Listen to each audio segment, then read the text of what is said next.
Welcome to Creation TV. Here is our cellar master, Jean-Claude Martin, discussing the 2013 harvest so far. Okay, I'll just quickly chat through the different cultivars at Creation Wines. So we start with our two Burgundy cultivars, Chardonnay and Pinot Noir. This is the early ripening grapes, doing exceptionally well on this farm. We picked them normally last week in February, early March. Sugar levels, easily to achieve the right sugar levels. Picking is around 23 balling on the Chardonnay, 25 on the Pinot Noir.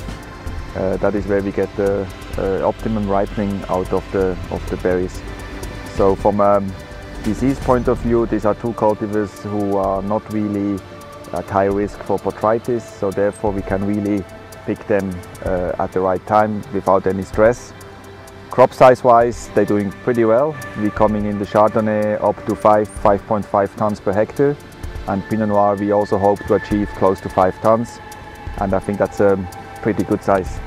So when we then once finishing off the Chardonnay and the Pinot Noir, then we're heading on our farm as next cultivars the first batches of Sauvignon Blanc.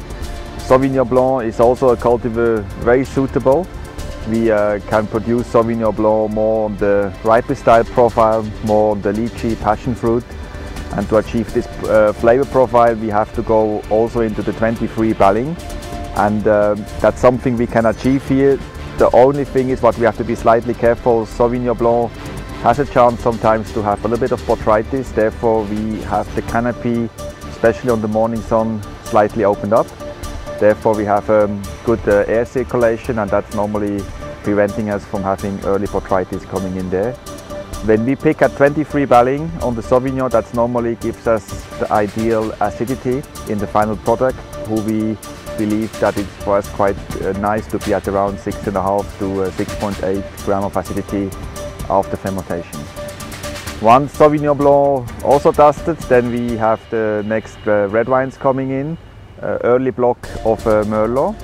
Merlot is, I think, a pretty suitable cultivar here, but it needs all the vineyards. So in the beginning we had to really get the balance in the plants right. So when a Merlot is too strong in growth, it always has a slightly intent to go for green flavors, who the consumer normally doesn't really appreciate. And so over time now we could balance out the vineyard blocks with a good management, the right amount of water added, and I think we slowly but surely approaching for good quality Merlots on this farm. On the same time, when we're picking Merlot, we also have the two batches of Viognier. Viognier is back into the white wine cultivars, Rhone style. It's a cultivar who has thick skins, so therefore there's not too much risk involved. But the trick lies on Viognier. When you want to get the lovely peach and apricot flavors, you really have to pick ripe. And when we're talking picking Viognier ripe, we go into the 23.5, 24 balling. So it is slightly a more fuller bodied style, but nevertheless, even with 24 balling, we can achieve good minerality, good finesse with a natural acidity who stays along. What we do on Viognier, we normally keep the Viognier on the skins. So we make skin maceration for overnight, so normally 8 to 12 hours, to give some additional fruit flavors out as a profile in the wine. When the Viognier is finished, then our farm basically has all the white wine harvests. Then we're going back into the vineyards for finishing off the later blocks of Merlot. And when the Merlot finishing off, then we also have the first batches of Syrah coming in. Syrah is a cultivar who does here exceptionally well. I think the Syrah likes sun, wind, drier weather condition, and therefore on a windy place as we experience here, we are definitely a little bit exposed. Like when you go into the Rhone Valley, they have the Mistral, and we have here the southeast blowing. So I think this cultivar does exceptionally well. And when I'm talking about Syrah, at the same time also the Grenache comes, also a Rhone cultivar. And the Grenache, surprisingly for us to see, is always a touch higher in sugar than the Shiraz. So normally it really, when the first Shiraz block is ready, then the Grenache block is already full ripe. And so Grenache, because it produces quite a bit of sugar, normally comes in the 25.5 to 26 balling. And Syrah we also picking full ripe 25.5. That is where we think against ourselves the profile of the wine shows at its best.